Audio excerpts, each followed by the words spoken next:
Nagturong iti grupo iti police files iti pagtaingan iti pamilya Aguilar. Kita na pagamuan nga nailako iti daga. Anak takderan iti pagtaingan da. Nakuna ni Manang Angelita. Kasapulan da nga ilako kapuanan ta pagbayad da iti nagastuda iti ospital. Kadag ito nga gundaway. Magikapkabalaydan iti naganak kanya na. Adwa na dagiti upat nga anak na. Naggapo ka marod iti diti bagatan sir. Idinta makadanong kami dijay ay ibalay mi. Dijay kang balayan ti arwangan. Bangko na namutin sir. Nakita mi ni Arcadio Madriaga nga nagtader di dyan ti likod ti Carison. Idinta mapanaag paarayat. Nagsabat kami di dyan ayan ti kalsada. Apay manong patayin nakpailaang ko. Pinatay mo lang nila kay kumpunak sir. Kitatani di tagtalikod akon. Bangko na namutin sir. Yung taray da di dyan ospitalon. Yung panda di dyan kuupoy. Kitinta na dari dyan o kuup. Nasikaso da dagya da doktorin sir kunada kanya. Agperma ka nga rod ta operasyonin ta ka kunada kanya akon sir. Nuhang kang agpermahan ta kang operasyonan kunada sir. Hindi nga pinerma da dyan nga kasuratan sir. Din ka na perma iso ti pinagsada in operasyon sir. Di nga rod sir ta iso ti pinangirwarda kanya di jay ko. Agkurang pay dadya sir nga pinangkwada kanya pinangirwarda. Nakautang kami pay di sir di nainayon mi nga yung puno mi kinday jay nga pinangirwarda kanya. Lang sir dito yung spinal cord ko sir anta dito yung number 6 seat niya yan ti 6 10 12 ko na sir ti ko tadwang arod sir na buliti na bati pinagdapay dito bakang ko na bati wa atata sir harigat tatata awang arod ti mangisapro kanyang sir awang mo ti mangisakad ti panagbiag min idiyada nila kay ko so na ti mangisapol kanyami tatan awam mo ti mangisapol kanyami sir awam mo ti kuamin mabalim mi nga kuan iti panagipatpatang kini Mary Rose maipapan iti aatendar na iti panagdengeg iti korte iti kaso da ket iti nga nakunana nga kinapatang na iti masuspetsa ni Madriaga isuna aditan anakunana nga agpababawik kapuanan taawan iti mangisapol kadakwada.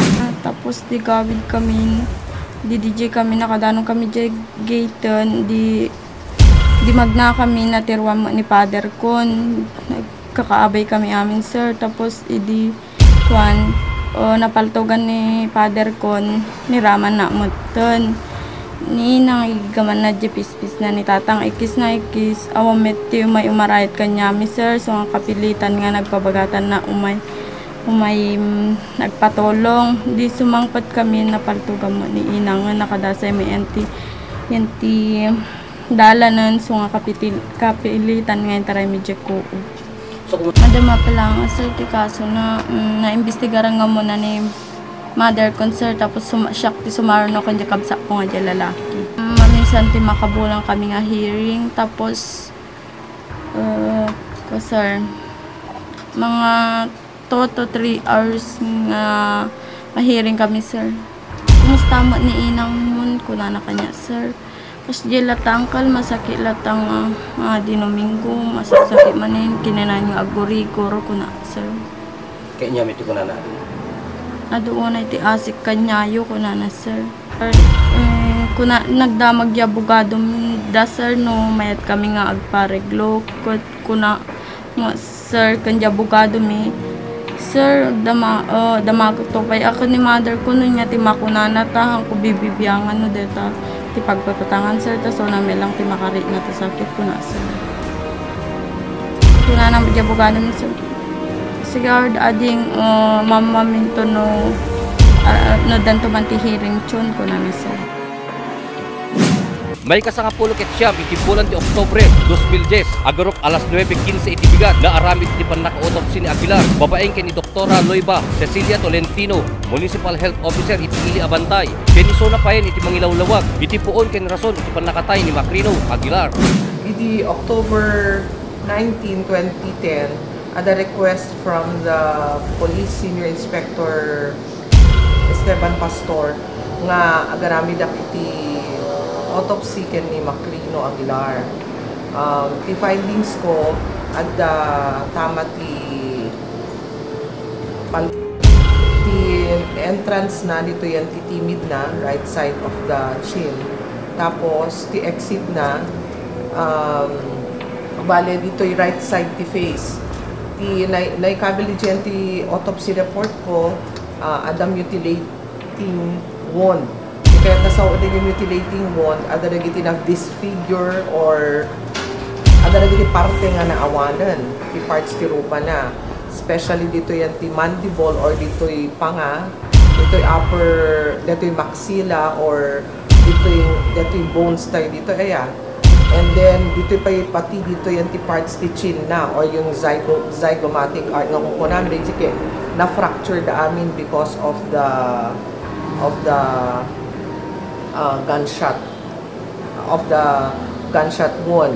Tapos naapektuhan pa, syempre dito yung rupa at dapay part dito yung cervical area na nga naapektuhan.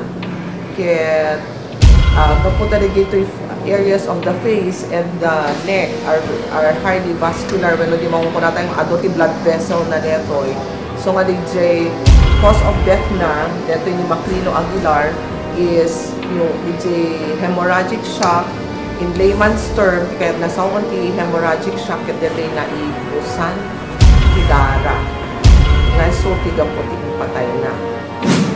Sa pula nga panagraap po nung magigapat, isula dyan ilako mga pamasuporta kanya na. Kung saan nagsuportan kini ako po? Nung andang kawadwadan, no? So, ikuha mo ida. Pagbuklan iti may kadwa apasit iti police files. Dito nga napagamuan iti nakakaskas ang napasamak iti pamilya Aguilar. Napukaw iti sanggir iti pamilyada. Napukaw pa iti pagtainganda. Saan pa ang makasapol ni Manang Angelita. Iti pinagsubli iti police files. Hindi amen no anya nga kaso. Iti naipila kontra kinti may tutudo ang masuspecha. Ani Arcadio Madriaga.